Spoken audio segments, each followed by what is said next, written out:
नमस्कार सभी को। राधे राधे, जय श्री कृष्ण। हम महिलाएं बचपन से ये बात सुनती चली आती हैं, बेटा चुप रहा करो, थोड़ा सहन कर लिया करो, घर तो ऐसे ही चलता है, ज़्यादा जवाब मत दिया करो, बहस मत किया करो, लोग क्या कहेंगे। रिश्ता बचाने के लिए तो समझौता करना ही पड़ता है। लेकिन आज मैं आप लोगों से सबसे एक ज़रूरी बात करना चाहती हूँ। क्या चुप रहना अच्छी महिला की निशानी है? और क्या अपने आत्मसम्मान के साथ समझौता करना रिश्ते निभाना है? मेरी नज़र में नहीं। समझौता और आत्मसम्मान में बहुत अंतर है। तो आज ये हम देखते हैं, संस्कार का मतलब यह नहीं कि आप हर गलत व्यवहार को चुपचाप सहती रहें। संस्कार का मतलब है सम्मान देना, विनम्र होना, रिश्तों की कद्र करना और अपनी जिम्मेदारियों को समझना। लेकिन इसका मतलब यह नहीं कि आपको हर बार कोई अपमानित करे, आपकी भावनाओं को कुचले, आपको डराए, आपके साथ गलत व्यवहार करे और आप सिर्फ इसलिए चुप रहती जाएं क्योंकि मैं संस्कारी हूँ। याद रखिए, अच्छा इंसान होना और हर गलत बात सहन करना, दोनों में बहुत अंतर है। जीवन में समझौता ज़रूरी है। पति पत्नी के बीच भी अलग अलग विचार होते हैं, मतभेद होते हैं और कभी कभी हम अपनी पसंद भी हमें उनकी खातिर छोड़ना पड़ती है और उनकी बात मानना पड़ती है। ये समझौता है। लेकिन अगर कोई व्यक्ति लगातार आपका अपमान करता है, आपकी बात को सुनने से इनकार करता है, आपको नियंत्रित करने की कोशिश करता है, आपको उसे डर लगता है और आप केवल उस रिश्ते में इसलिए सहती रहती हैं क्योंकि आपको लगता है कि परिवार चल जाए, तो ये स्वस्थ रिश्ता नहीं है, यह स्वस्थ समझौता नहीं है। हम हर बार चुप रहना किसी बात का समाधान नहीं है। कई बार हम सोचते हैं चुप रहूँगी तो बात नहीं बढ़ेगी, लेकिन अगर आप एक बार चुप रहेंगी तो सामने वाला को यह मान लेगा कि इन्हें हम कैसा भी इनके साथ व्यवहार कर दें, इनको कोई परेशानी नहीं है। इसलिए कभी कभी शांत होकर के अपनी बात कहना ज़रूरी है। आप कह सकती हैं, आपकी बात का मुझे बहुत बुरा लगा, मैं अपनी बात इस तरह की भाषा स्वीकार नहीं करूँगी। हम इस विषय पर बात कर सकते हैं, लेकिन सम्मान के साथ। देखिए, अपनी बात रखना बदतमीज़ी नहीं है, अपनी सीमा बताना अहंकार नहीं है और अपने आत्मसम्मान की रक्षा करना संघर्ष एंड स्वार्थ नहीं है। महिलाओं के लिए सबसे बड़ी बात है कि विशेष रूप से उन महिलाओं को जो जो जिनको 3 चीज़ों से बहुत डर लगता है। लोग क्या कहेंगे? रिश्ता टूट जाएगा तो क्या होगा? परिवार में मेरी वजह से समस्या हो जाएगी। लेकिन एक बात सोचिए, अगर आप हर समय दूसरों की खुशी के लिए अपना मन दबाती रहेंगी और धीरे धीरे आप खुद से दूर हो जाएंगी। दूसरों की खुशी महत्वपूर्ण है, लेकिन आपकी मानसिक शांति और आपका आत्मसम्मान भी उतना ही महत्वपूर्ण है। आपका जीवन दूसरों को खुश करने के लिए नहीं है। स्ट्रॉन्ग वुमेन होने का मतलब यह नहीं है कि आप कभी रोती नहीं है। स्ट्रॉन्ग वुमेन होने का मतलब है ज़रूरत पड़ने पर हाँ कहें और ज़रूरत पड़ने पर आप ना कहें। जो अपनी गलती को स्वीकार कर सके, लेकिन किसी की गलती में दोष हमेशा अपने सिर पर ना दे। जो रिश्ते निभाए लेकिन अपनी पहचान ना खोए। जो प्रेम करे लेकिन अपने आत्मसम्मान की कीमत पर नहीं।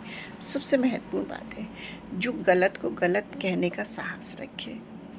एक बात और ज़रूरी है यहाँ पर, अपना सम्मान बचाने के का मतलब यह नहीं कि हर छोटी बात पर लड़ना। हर डिसएग्रीमेंट को बैटल बनाने की ज़रूरत नहीं है।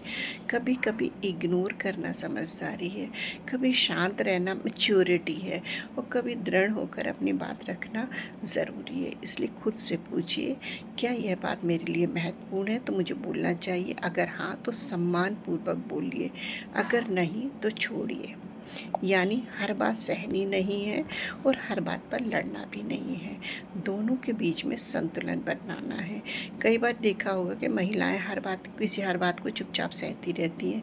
कोई उसकी मेहनत की कद्र नहीं करता, कोई उसकी भावनाओं के बार बार नज़रअंदाज किया जाता है।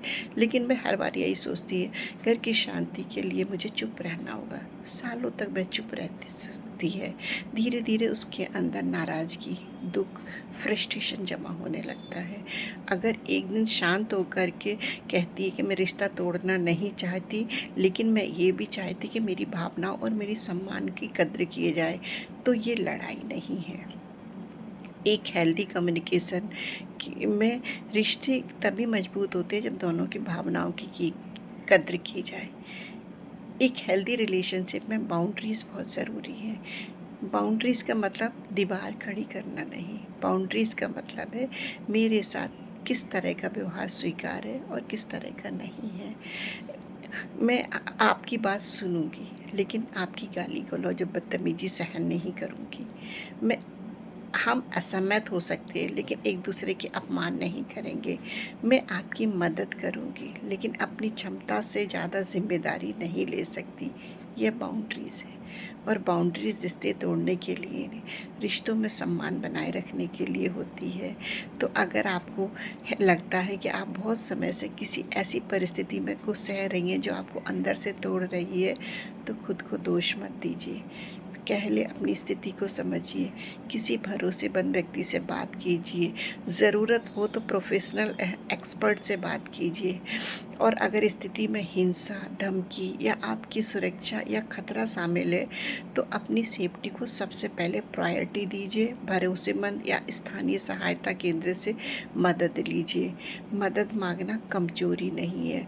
आज मैं हर उस महिला से ये कहना चाहती हूँ कि अच्छी बनिए, लेकिन खुद को मिटाकर नहीं। रिश्ते निभाइए, लेकिन अपनी पहचान खोकर नहीं। समझौता कीजिए, लेकिन अपने आत्मसम्मान की कीमत पर नहीं। दूसरों की भावनाओं को समझिए, लेकिन अपनी भावनाओं को भी महत्व दीजिए। सबसे ज़रूरी बात, हर बात सहना संस्कार नहीं है। गलत को पहचानना भी समझदारी है।